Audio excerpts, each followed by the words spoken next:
এখন ঈশ্বরের বাক্যের কাছে যাব। লুক 18 অধ্যায়, প্রার্থনার বিষয় শিক্ষা।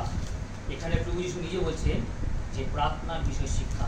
ঈশ্বর আমাদের শিখাচ্ছেন কিভাবে আমাদেরকে প্রার্থনা করতে হবে। হালেলুয়া। এক থেকে আমি পড়ব। সবাই পেয়েছ? নতুন নিয়মে 160 পৃষ্ঠা, 18 অধ্যায়। আর তিনি তাহাদিওকে এইভাবেই একটি দৃষ্টান্ত কহিলেন যে তাহাদের সর্বদাই প্রার্থনা করা উচিত, নিরুৎসাহ হওয়া উচিত নয়। তিনি বললেন, কোন নগরে এক বিচারকর্তা ছিল, সে ঈশ্বরকে ভয় করিত না, মানুষকেও মানিত না। আর সেই নগরে এক বিধবা ছিল, সে তাহার নিকট আসিয়া বলিত, অন্যায় প্রতিকার করিয়া আমার বিপক্ষ হইতে আমাকে উদ্ধার করুন। বিচারকর্তা কিছুকাল পর্যন্ত সমর্থ হইলেন না, কিন্তু পরে মনে মনে কহিল, যদিও আমি ঈশ্বরকে ভয় করি না, মানুষ্যকেও মানি না, তথাপি এই বিধবা আমাকে ক্লেশ দিতেছে, এই জন্য অন্যায় হইতে ইহাকে উদ্ধার করি, পাছে সর্বদা আসিয়া আমাকে জ্বালাতন করিয়া তুলে। পরে প্রভু কহিলেন, শোনো, ওই অধার্মিক বিচারকর্তা কি বলে। আমেন। তবে ঈশ্বর কি আপনার সেই মনোনীতদের পক্ষে অন্যায় প্রতিকার করিবেন না? হালেলুয়া। যাহারা দিবারাত্র তাহার কাছে রোদন করে, যদিও তিনি তাহাদের বিষয় দীর্ঘ সহিষ্ণু। আমি তোমাদিগকে বলিতেছি, তিনি শীঘ্রই তাহাদের পক্ষে অন্যায় প্রতিকার করিবেন। হালেলুয়া। কিন্তু মনুষ্যপুত্র যখন আসিবেন, তখন কি পৃথিবীতে বিশ্বাস পাইবে? সুন্দর বাক্যের জন্য ঈশ্বর বলছেন, প্রভু যীশু বলছেন আমাদের প্রত্যেককে, তিনি সবসময় বলছেন যে আমি সত্য করিতেছি। তিনি সত্য স্বরূপ ঈশ্বর, সত্যি। Hallelujah, praise the Lord. তার মতো সত্য আর কেউ নাই, আর কেউ আসেনি, আর কেউ আসবে না। কারণ তিনি ছিলেন, তিনি আছেন, তিনি আসিতেছে, তিনি যুগ পর্যায়ে যুগে যুগে। আমেন।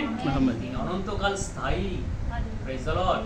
আর তিনি বলে আমি সত্য, আর তিনি সত্য স্বরূপ ঈশ্বর। তাই তিনি আমরা সত্যি আমরা ভাগ্যবান হয়েছি যে প্রভু যীশু বলছে তোমাদের কিভাবে প্রার্থনা করতে হবে। হালেলুয়া। আজকে আমার প্রার্থনা তারা সত্যি আমাদের সেই প্রভু যীশুই আমাদের শিখিয়ে গেছেন, তিনি পথ দেখেছেন। তাই প্রভু যীশু বলছে আমি সত্য, আমি পথ, আমি জীবন। তার পথ দিয়ে চলতে হবে। তাই পথ দিয়ে চলতে গেলে তার আজ্ঞা সকল পালন করতে হবে। Praise the Lord. আজ্ঞা সকল পালন করতে হবে এবং তার বাক্যের কাছে আসতে হবে এবং বাক্যের মধ্যে প্রবেশ করতে হবে। আর যখনই আমরা বাক্যের মধ্যে প্রবেশ করব, তখন আমরা যিশুর মধ্যে প্রবেশ করব। হালেলুয়া। আর যিশুই আমাদের প্রার্থনা শিখিয়ে দেবেন। আমাদের সেই আত্মা তিনি দিয়েছেন। তাই বলছে তোমরা কখন কিভাবে প্রার্থনা করবে তোমরা ভাবিত হয়েও না, তোমরা সেই আত্মাই তোমাদের চালিত। ধন্যবাদ করি আজকে আমরা সে সহযোগিতা পেয়েছি, পবিত্র সহযোগিতা পেয়েছি। ঈশ্বরকে ধন্যবাদ দিই। আজকে আমাদের কোনো কিছু বই মুখস্থ করতে হয় না, বই থেকে আমাদের কিছু প্রার্থনা করতে হয় না, কিন্তু আত্মাই আমাদের চালিত করে। আমেন। আজকে ঈশ্বর সেই প্রার্থনা শিখেছি। যখনই আমাদের নানা রকম সংকট, নানা রকম বিপদ আপদ হয়, নানা রকম সমস্যা হয়, আমরা করি শিশুর কাছে প্রার্থনা করি, আর তিনি শুনে থাকি। তাই ধন্যবাদ করি। তাই ঈশ্বর বলছে সর্বদাই আমাদের খালি আমরা একদিন দুদিন প্রার্থনা, সর্বদাই প্রার্থনা করা উচিত, যেন প্রার্থনা থেকে আমরা পিছিয়ে না পড়ি। আজকে আমার প্রার্থনা উত্তর পেলাম, তারপর আমার যেন আবার সরে না যায়। এরকম প্রার্থনায় আমাদের প্রভু যীশু চান না, যেন তার যে দয়া যে আমরা পেয়েছি সেটা ভুলে যেমন না যায়। ধন্যবাদ করি, কারণ যীশু চান যেন আমরা অনবরত প্রার্থনা করি। আর আমরা প্রভু যীশুকে দেখেছি, তিনি অনবরত যখনই সময় পেত নীরবে নির্জন স্থানে যাইতেন এবং প্রার্থনা করতেন। আর শিষ্যরা কিন্তু তার সঙ্গে প্রার্থনা করতেন। প্রভু যীশু বলছেন তোমরা কি এক ঘন্টা থাকিতে পারো না? তোমরা প্রার্থনা করো। তিনি প্রভু যীশু বলেছেন প্রার্থনা এমন শক্তি, প্রার্থনা দিয়ে শয়তানের কার্য চলে না। হালেলুয়া। যখনই আমরা প্রার্থনা করব, তখনই আমাদের মধ্যে মন্দ, আমাদের মধ্যে পাপ সব বেরিয়ে যাবে এবং শয়তান দূর হয়ে যাবে। কারণ প্রার্থনাকে শয়তান ভয় পায়। হালেলুয়া। যিশু যখন প্রার্থনা করতেন সেখানে মন্দ আসতে, তাই আমরা যিশু যখন যেখানে উপস্থিত হয় মন্দ সেখানে আসতে পারে না। তাই প্রভু যীশু বলছে সর্বদাই প্রার্থনা করা উচিত।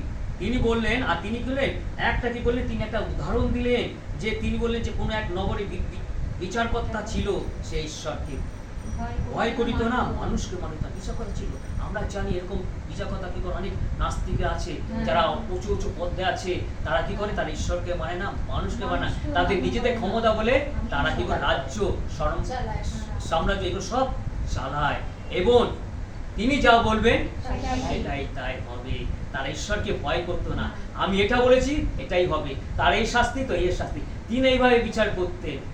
আমরা কিন্তু এখনো দেখি যে অনেক এরকম অন্যায় যা হয়, যারা যায়, কিন্তু আমাদের আজকে বলছে যে এক বিধবা সেখানে এসেছিলেন, তিনি বলছেন সে বিচারকর্তার কাছে যে আমার অন্যায় প্রতিকার করুন। হালেলুয়া, এটা ঈশ্বর থেকে হয়েছে।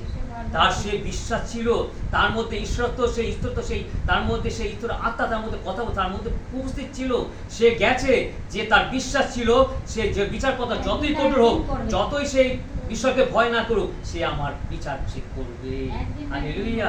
আজকে আমরা জানি যে আমাদের সহযোগিতা, আমরা অনেক বিশ্বাসী হয়েছি। আমরা জানি আমরা যখন কোনো কাজের জন্য যাই, যেখানে কঠোর মানুষ থাকে, আমাদের কথায় তারা কিন্তু সমর্থন করে।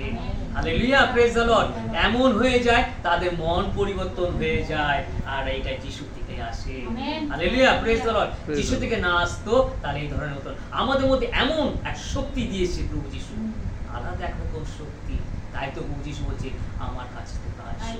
যিশু নাম ধরে ডাকে, তাই বলেছে যিশু ডাকেন তোমায়। প্রত্যেক জনকে তিনি নাম ধরে ডাকছেন। Hallelujah, praise the Lord. প্রত্যেক জনকে তিনি নাম ধরে ডাকছেন। এখানে অনলাইন অফলাইন জগতে যত মানুষ আছে, যত জাতি প্রজাতি যত মানুষ আছে, প্রত্যেক জনকে তিনি নাম ধরে ডাকছেন। যিশু নাম ধরে ডাকছেন আমার কাছে আসো।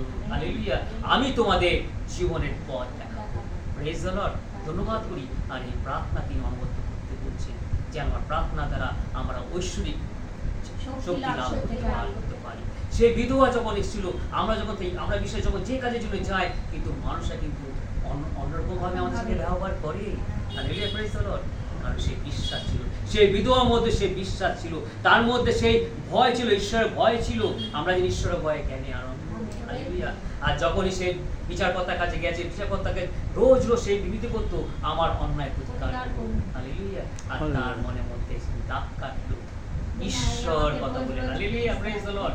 ঈশ্বর এমন জিনিস, যতই কঠোর হোক, যতই পাথরের মতো মন হোক, ঈশ্বর সেটাকে তিনি গলিয়ে ফেলেন। হালেলুয়া।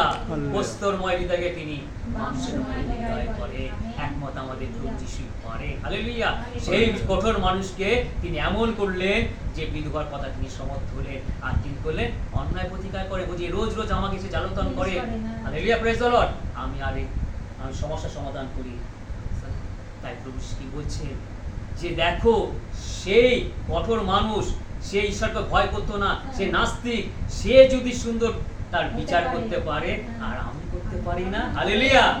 তোমরা তো আমার কাছে রোদন করছো, তোমাদের প্রার্থনা আমি নিশ্চয়ই শুনবো।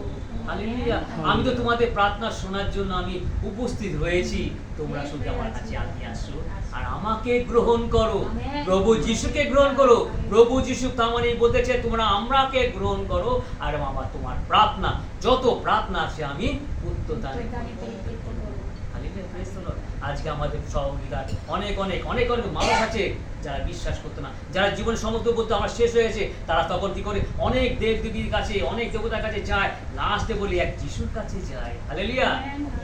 আর তখনই যিশু কাজ করে, যখনই সমস্ত জগৎ বলবে এখানে শেষ, তখন যিশুর কাজ শুরু। Hallelujah, praise the Lord. তখন যিশু দেখে যায় আমি আজ ঈশ্বর।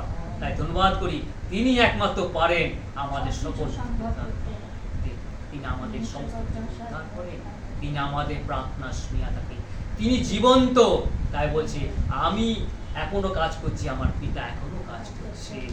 তিনি জীবন্ত ঈশ্বর। তাই তো তিনি অনবরত তিনি আমাদের প্রার্থনা শুনে থাকে। তাই ধন্যবাদ করি। প্রভুজি বলছেন যে তোমরা নিরাশ হও না, হতাশ হও না, আমি আছি। তাই প্রভুজি বলছে যখন মনুষ্য পুত্র আসবে তখন কি আমরা বুঝছি, তখন কি মনুষ্য পুত্র যখন আসবে তখন কি পৃথিবীতে বিশ্বাস পাইবে। Hallelujah, praise the Lord. প্রভুজি সেই কথা কেন বললেন? আমরা যখন যদি দেখি নোর সময় যে কি অবস্থা, জল প্লাবনের আগে সকল কি করলো, ব্যভিচারে পরিপূর্ণ হয়ে গেছিল। আনন্দ, ভোজ, নারকম উল্লাস, তারকম মানে মানে যদি কোনো রকম একটা সুন্দর মেয়ে থাকে তবে কি করতো, সেই মেয়েকে কিভাবে সেটাকে তাকে ভোগ করবে, সেই ধরনের তাদের মনোগত চিন্তা হয়েছিল। ব্যভিচারে ভরে গিয়েছিল। কোনো মানে নারী, সুন্দর নারী বাইরে যেতে পারতো না। তারা কি করতো, সেইখানে গিয়ে তারা কি করতো, আক্রমণ করতো, গ্রাস করতো। এই ধরনের মধ্যে মানে নষ্ট হয়ে যাচ্ছে। আর আনন্দ, ভোজ, নানা রকম উৎসব তারা মধ্যবর্তী হয়েছে, আর জঘন্য পাপ তারা করে যাচ্ছে। কিন্তু যখন ঈশ্বর যখন আমরা দেখলাম, জানি যে কি করলো, সে জল প্লাবন হয়ে নোহ একমাত্র বিশ্বাসী ছিলেন, হালেলুয়া, তার পরিবার সহ কি করে উদ্ধার পেলেন। তারা কিন্তু নোহ বলেছেন, নোহ কি চুপ করেছিলেন?